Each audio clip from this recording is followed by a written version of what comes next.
Picture it. You're behind the wheel, cruising up to Boulder, or maybe heading out for a weekend ski trip in Aspen, your absolute favorite playlist turned up. It's kind of the ultimate Colorado dream, right?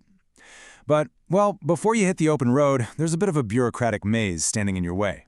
Today, we're going to unlock the Graduated Driver's Licensing Program, and specifically, the exact key to your newfound freedom, the Colorado Learner's Permit. Now, if the DMV feels a little intimidating, don't worry at all. We are going to completely demystify this entire process for you. Here's our agenda for today's explainer. First, the road to freedom. 2, age and education requirements. 3, acing the written test. 4, navigating the DMV visit. 5, rules of the road. And finally, number 6, your next steps. All right, let's jump straight into Section 1, the road to freedom. Understanding Colorado's GDL system. So what exactly is this GDL program? Basically, the Graduated Driver's Licensing Program is a multi-stage process. You start with the learner's permit, move up to a restricted license, and eventually you earn that full license.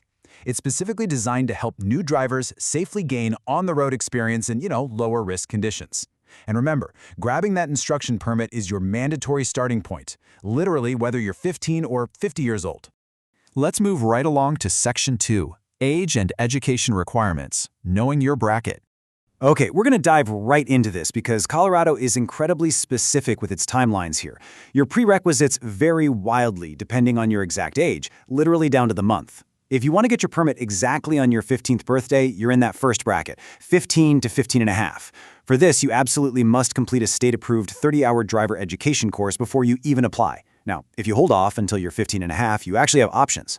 You can take a 4-hour driver awareness class instead, or just stick with the 30-hour course. And once you hit 16 and older, well, currently there's no formal class required to get the permit, though independent study of the handbook is for sure an absolute must.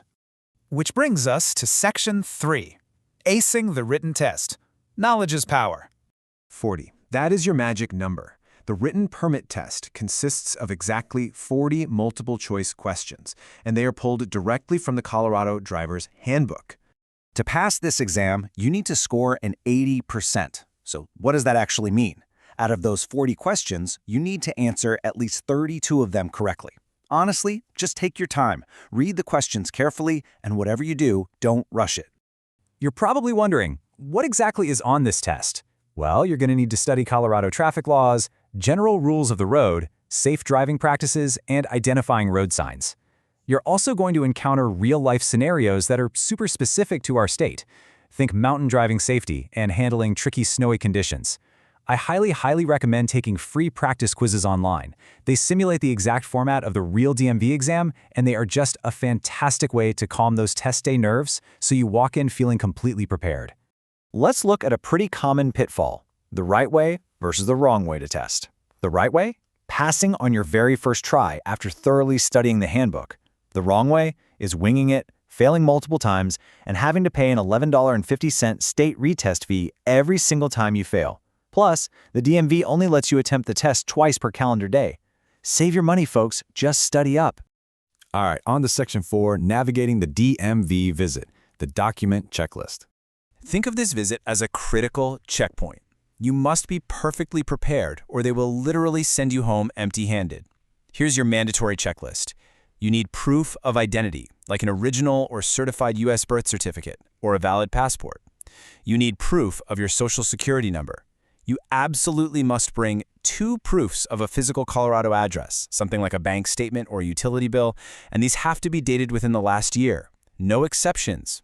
Finally, if you're under 18, you're going to need the DR 2460 Affidavit of Liability form. Now, gathering 2 proofs of address can be incredibly tricky for a teenager, but here's a super helpful workaround. Minors under 21 can actually use a parent or guardian's proof of address. In fact, a parent's valid Colorado driver's license can serve as one of those 2 required proofs as long as it has their current physical address and the parent is physically right there with you at the DMV. Let's talk about proving guardianship for a second, because this is a major stumbling block for a lot of families. If a minor doesn't have a standard government photo ID, a guardian has to prove their relationship to sign the necessary affidavits. The right way to do this is by bringing certified court orders, birth certificates, or adoption records. The wrong way? Bringing a power of attorney. I really want to warn you here. The Colorado DMV strictly does not accept power of attorney as proof of guardianship. Don't make this mistake and waste a whole trip down there. Now, if you're under 18, your parent or guardian must sign that DR 2460 affidavit of liability. Listen to this quote directly from the form. I understand I am assuming liability for the above minor driving a motor vehicle. I'm reading this to really underscore the massive responsibility here. The adults signing this must have a valid Colorado license, and they are legally and financially assuming responsibility for your driving behavior out on the road. Section 5, Rules of the Road. Practice makes perfect. So what actually happens after you successfully survive the DMV and finally have that shiny new permit in your hand? Well, before you can upgrade to a full license, teenagers have to log 50 hours of supervised driving time on the official DR 2324 log sheet. And out of those 50 hours, 10 mandatory hours must be completed at night, just to make sure you have solid experience in low visibility conditions. Which brings us to a vital question that trips up so many new drivers. Who can actually be in the car with a permit driver? These passenger rules are strictly enforced, and ignoring them can result in severe penalties or big delays in getting your actual license. Here is the clear answer. A licensed driver who is 21 or older must be seated in the front passenger seat at all times. That person is your designated supervisor. Also, it's absolutely crucial to mention that drivers under 18 are completely prohibited from using cell phones for any purpose while driving. Yes, even hands-free. The only exception is a literal emergency. And finally, Section 6, your next steps, upgrading to a license. We are nearing our final destination today, transforming that temporary permit into a full-fledged driver's license. Here are your final milestones. Step 1, if you're under 18, you must hold the permit for a full 12 months. Step 2, complete and have your guardian sign off on all 50 of those logged practice hours. Step 3, pass the behind-the-wheel driving skills test with an approved third-party tester. Now keep in mind, while adults over 21 can take the driving test immediately after getting their permit, teenagers have to wait out that mandatory 12-month holding period to gain experience.